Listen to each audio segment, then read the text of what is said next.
when you look at the data of what is it about people with positive relational energy, it's two things. One, it's they're very values driven. So, compassion, kindness, forgiveness, humanity, really, those deep human values. Yeah. How do we feel around someone with a lot of integrity?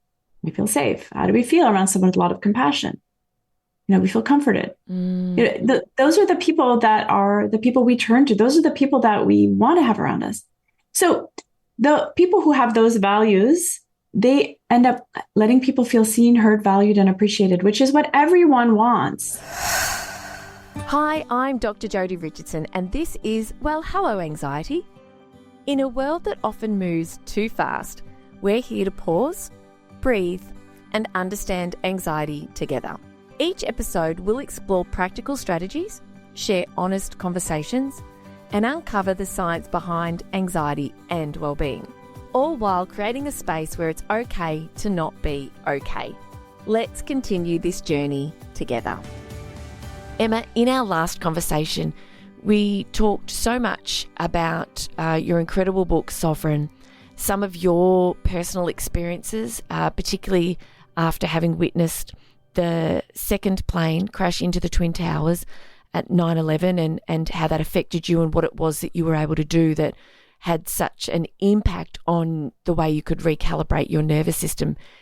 If you are listening now and you've missed that episode, please feel free to join us for this one and then go back to last week or do it in reverse, however you'd like to listen to these episodes. It's completely up to you. But Emma, I'm really excited to get stuck into this next part of our conversation. Yeah. I wanted to ask you about a story you wrote about in the book and about the hit that was put out on her and what happened and how she managed to cope with that experience. Can you please share how through her sovereignty she was able to turn it around in the most unbelievable way?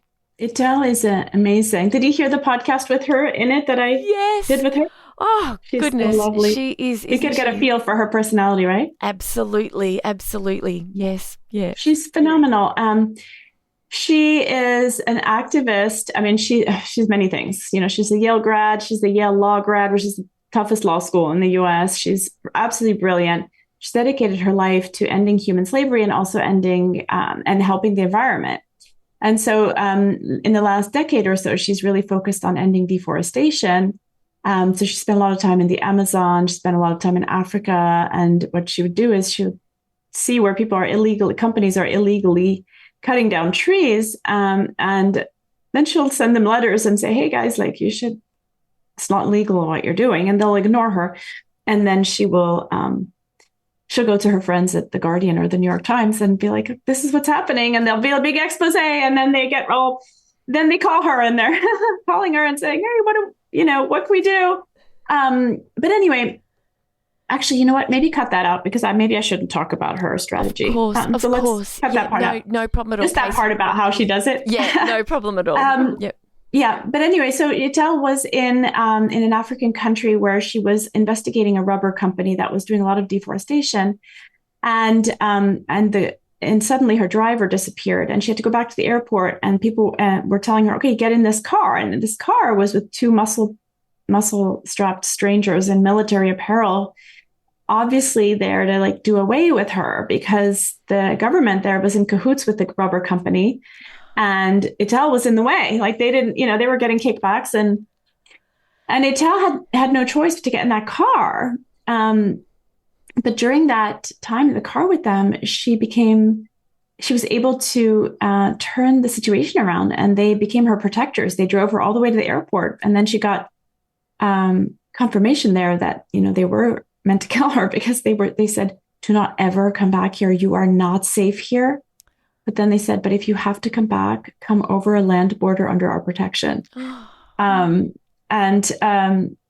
What had happened? So Adele has something that researchers call positive relational energy, which is this, I think we all have heard about the energy vampires concept been around for 40 years. This idea that, certain people are quote unquote toxic, they make you feel drained and tired. And yes, there are those people. But one thing we don't talk about is the other types of people, which are I call them the sunshine people. They're the ones who they light up a room. You feel connected to them no matter what. Spending time around them, you feel accepted, you feel seen, you feel heard, validated. I feel like everything's okay, you know? And there's those people, those magical people. And research on leadership shows that those kinds of leaders create an enormous amount of productivity around them and well-being. I mean, there's so much data on how fabulous companies who do really well have more of these types of people in those companies, et cetera, et cetera. So Itel has this way about her. Now, not to say that other people who've been held hostage don't have that. You know, this is obviously an exceptional situation, but she was able to develop a rapport with these people that they understood what she was doing there was to help them, and that they ended up protecting her. And, you know, when you look at the data of what is it about people with positive relational energy, it's two things. One, it's they're very values driven. So, you know, compassion, kindness, forgiveness, humanity, really, those deep human values. Yeah. You know, how do we feel around someone with a lot of integrity? We feel safe. How do we feel around someone with a lot of compassion? You know, we feel comforted. You know, those are the people that are the people we turn to. Those are the people that we want to have around us. So the people who have those values, they end up letting people feel seen, heard, valued, and appreciated, which is what everyone wants. Yeah. And in turn, they energize others rather than draining. They energize others. And in so doing, they also energize themselves. It's this beautiful reciprocal situation.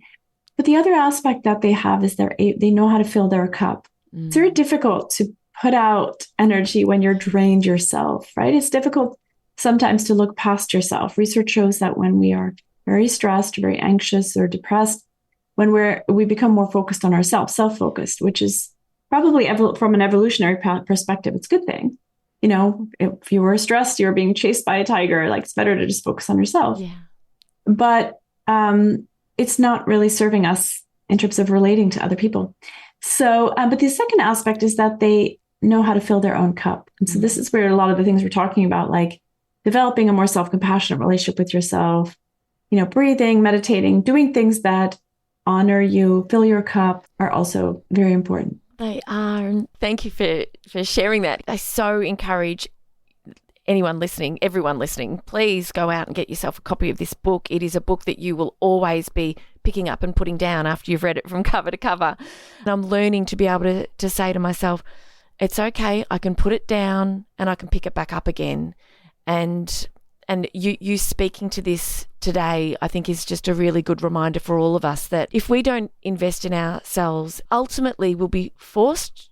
I mean, you're not saying this, but ultimately what we know is if we don't take that time, then ultimately we might have challenges with our mental health or with our physical health and our well-being in a way that we're forced to let go of so much because we didn't invest in finding ways to develop that inner strength and that ability to cope and to fill our cup, which is not just about meditation and mindfulness, but doing the wonderful things for ourselves that really enrich our life. And so I love that you've been able to really reinforce that for us today. Yeah, no, absolutely. I mean, it's true.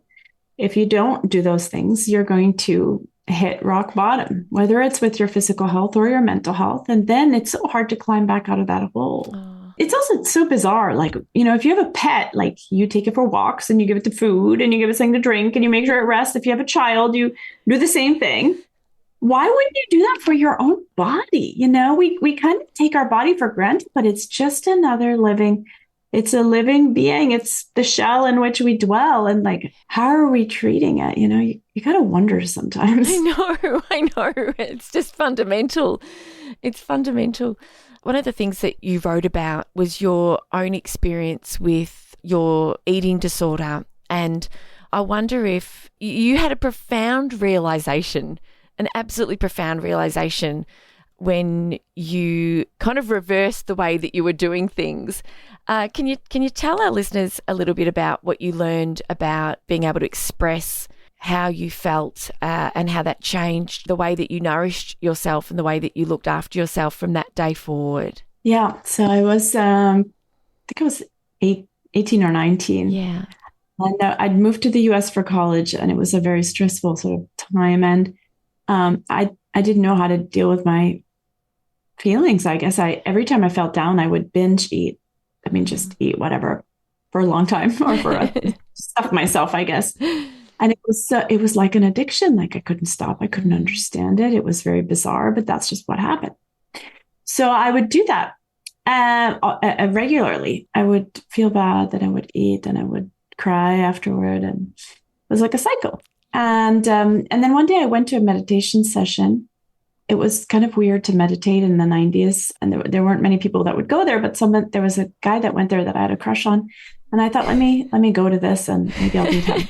Yeah. It's kind of weird, but whatever, I'll just go. I think it's a great reason to go along to anything. If you've got a crush on someone, go where they are.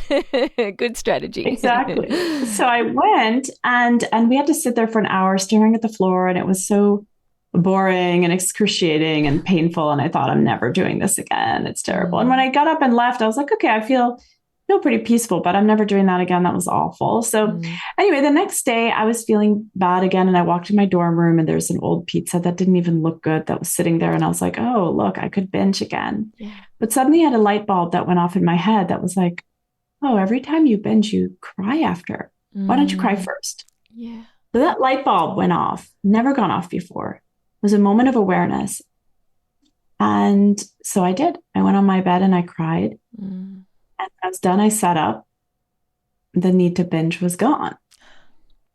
And it was like that one meditation had created enough awareness. And we know from neuroscience research now that that's what meditation builds, that self-awareness, that awareness of your mind, that space to have a realization that ended in addictive behavior. I never, ever binged again after that, ever.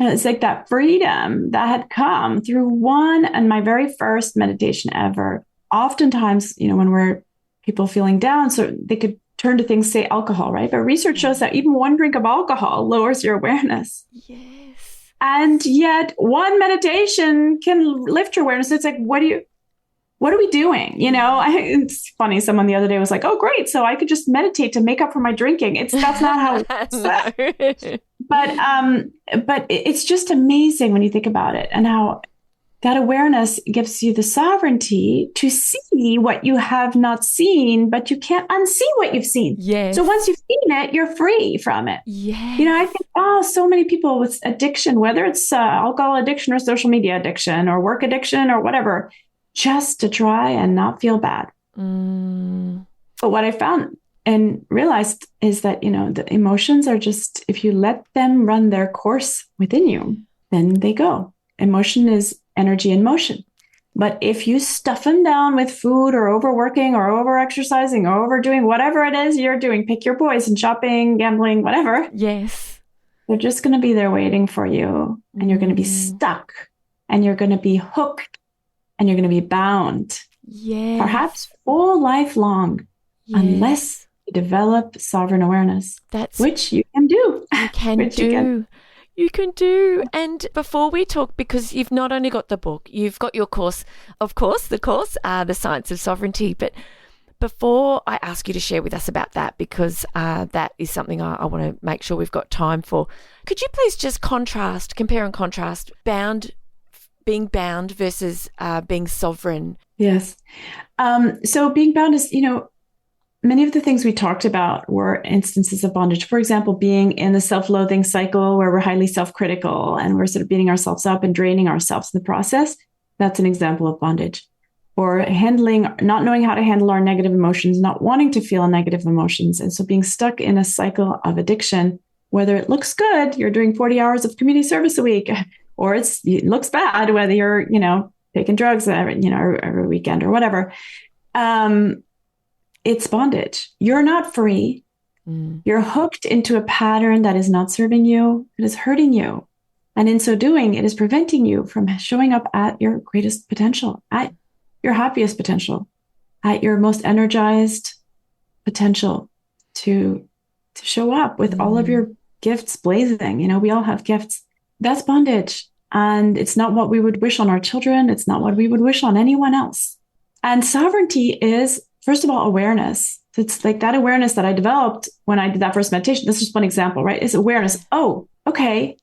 This is what's going on. So you've got to see first. Yes. And that's where these contemplative practices are important, and things like therapy and things like that can help as well. But definitely the contemplative practices, I think, are absolutely key.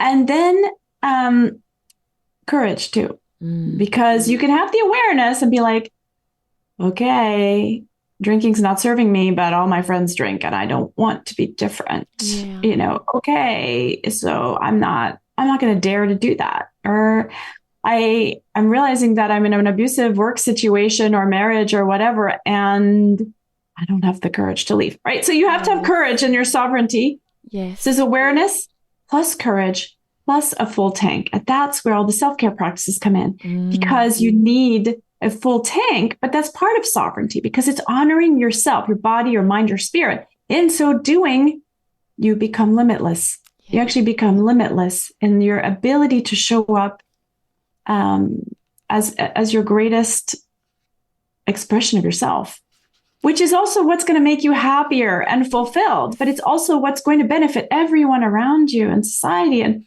we're in a time, I think, of human history where we need everyone to show up in their greatest potential. I mean, if not now, then when? I know. And this book came to me, it came to me and asked me to write it. Like, that's how it felt. It really did feel that way, that it was like, now, humans need this message now, sovereignty. And here it is. So here it is. And it is so much more. There's so much more in the book about sovereignty, so many different aspects of it. These are just the things we've talked about. That's right. Goodness, that hour we have together between last episode and this episode, just touching the surface. But I really, I am highlighting. I always sort of feel like there's a little part of me that, like, if I talk in a library, eat in a library, or highlight it, or a book, I feel like my primary school librarian will come for me. But there's so much that I've highlighted in this book, and it's really been a profound read for me because of the way that it's changed the way I think about things and the way I look after myself. And I know that you're doing that for so many others. You're creating such an incredible legacy, and there's so much more to come. But please, if you could, before we finish, share with us about your course and about how people can connect with you and jump on your mailing list, because you always share so much value every time. I mean, I don't have a lot of newsletters that I open every time they come into my inbox. Yours is one of them. Please share with people how they can get on your mailing list and learn about your course and join you to learn more. Oh, thank you so much. Yes, it's the website is www.iamsov.com, as in I am sovereign, so IAMSOV.com. And, I'm on Instagram at The Happiness Track, Facebook at The Happiness Track. And then you can sign up for my newsletter on my website. There's the course info. There's a free members portal where people can access some of the material. And yeah. Emma, the work that you are doing and the way that you are sharing it with the world is, as I said at the start, it's such a gift. I want to thank you for your time with me here, sharing your wisdom and your insights, and just some of what's in this incredible book. I really just want to say a huge thank you, not only for the work that you're doing, but for your time here with me today. Oh, thank you, Jodi. I appreciate it. Thank you for inviting me. Thank you for sharing this time with me on Well, Hello Anxiety. Remember, understanding anxiety is the first step to managing it. Until next time, be gentle with yourself. Take things one moment at a time. Focus on what you can control and know that you are not alone on this journey. If you found value in today's episode, please share it with someone who might need to hear it too. I'm Dr. Jodi Richardson, and I'll meet you right back here next week.